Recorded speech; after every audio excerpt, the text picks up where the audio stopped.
અમદાવાદ ખાતે નવા વાડજ ખાતે સવારે દિવાલ ધરાશાયી થતાં એક વ્યક્તિનું મોત થયું છે। ઘટનાની જાણ થતાં વાડજ પોલીસ, ફાયર વિભાગ અને ધારાસભ્ય જીતુ પટેલ ઘટના સ્થળે પહોંચ્યા હતા। સ્થાનિકોનો એએમસી ઉપર આક્ષેપ છે કે આ બાબતે રજૂઆત કરાઈ હોવા છતાં તંત્ર દ્વારા કોઈ ધ્યાન આપવામાં આવ્યું નહોતું અને તેમની બેદરકારીને લીધે એક વ્યક્તિનું મોત થયું છે।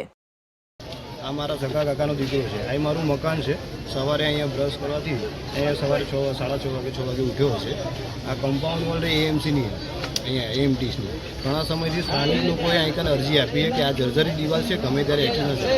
10 મિનિટ જો લેટ પડી હોત તો અહીંથી 60 જણા થઈને બોડી તમને જોવા મળે, કેમ કે પાણીનો આવવાનો ટાઈમ થયો તો પાણીના કારણે ઘણા લોકો અહીંયા મૃત્યુ પામ્યા। આ એએમસીની બેદરકારીના કારણે આ મારા ભાઈનું મૃત્યુ પામ્યું છે। મને શૈક્ષિક રીતે સારી રીતે ન્યાય મળે એ તો હું પ્રયત્ન કરું તમારા મીડિયા તરફથી।